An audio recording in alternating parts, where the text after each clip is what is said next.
Bismillahir Rahmanir Rahim. Can you explain the principles of judging by the outward while leaving secrets to Allah subhanahu wa ta'ala? I think this is in reference to an Arabic expression that states, نحكم بالظواهر والله يتولى السرائر. We judge by what is apparent, and to Allah we entrust the secrets. This is a very broad principle, and it comes down to the application of Islamic law.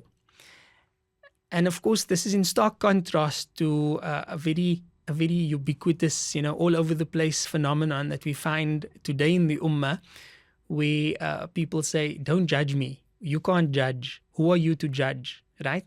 These expressions, these are contradictory. On the one hand, Islam is saying, "Nahkum bil dhawahir." We judge by what is apparent. Wallahu yatawalla sarair. And to Allah do we entrust with the secrets, with the hidden. And then in the modern world, we are told, you can't judge. Don't judge. Who are you to judge? Very different. So how do we understand Islam's perspective on this? Allah Azza wa Jal had provided us with guidance in the form of wahi, divine revelation, which He inspired to the Prophet Muhammad sallallahu alaihi wasallam in the form of al-wahi al-matlu, the Quran, the recited inspiration, and then al-wahi ghayr al-matlu, the inspiration that is not recited, but it's still divine inspiration in the form of the Sunnah. These sources of guidance, we access them in the form of Aqidah, in the form of fiqh, in the form of Islamic spirituality or tazkiyah and tasawwuf. These are refined sciences that draw from the divine inspiration that Allah Ta'ala had sent to us in a way that makes it easy for the average person to implement on a daily basis, so that we don't have to constantly go back and see what does the Quran say about this, what does the Hadith say about this. I need to raise my hands in Salah, don't I need to raise my hands in Salah? I need to practice patience, how does patience actually work, what is the extent of patience, etc. These refined sciences allow us to live our lives as Muslims with, or rather in the obedience of Allah Azza wa Jal. But now the question comes in, so where does the judgment fall? So if we have a set of laws, right? Mathalan, as an example, the law states that a person who prays the fard salah, that is an obligation by Allah, they'll be rewarded, and if they don't do that, they'll be punished.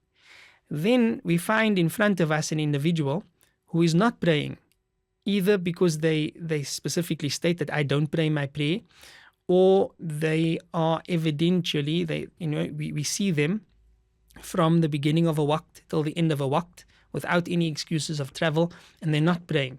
So do we at that point state, well, the law states that salah is obligatory, or that hijab for a woman is obligatory, or that covering the awrah of a man is obligatory, or that, any of these laws. And then we see with evidence that someone is not abiding by those laws. Do we then say we don't judge? No. We simply state, well, the law says this is haram, or the law states that this is obligatory. And as far as this individual is concerned, evidence shows that they are not abiding by the law. And in that sense, we judge. That's the purpose of the law. The law is there to be implemented. The law is there to be lived by. Now, we don't have to be a judge in the court and pass verdicts on others. That's not our duty. But when it comes to an Islamic scholar being asked, for example, what is the ruling on such and such? Or if this person doesn't abide by the law, are they sinful or not? And the Islamic scholar answers in the affirmative, and they say, look, if a woman does not wear hijab in the company of marriageable men, according to Ahlus Sunnah wal Jama'ah, according to traditional Islam, according to all four madhahib, according to ijma', this woman would be regarded as sinful. Then that is not a judgment in the sense of I'm judging this woman and I'm saying she's a bad woman, she's a sinful woman. It is a judgment in the sense of what she is doing is regarded as sinful in the law of Islam. As for the secrets, right, this is why there's a second part to it. Wallahu yatawalla sarair, and Allah Ta'ala is the guardian and the protector of the secrets. It's because this woman, while at the same time she's disobeying Allah in this regard, we don't know the reality of this woman in the grand scheme of things. Perhaps she goes home at night and she's crying to Allah and making tawbah because she's struggling with wearing the hijab, and she's making such a tawbah that would put any of us to shame.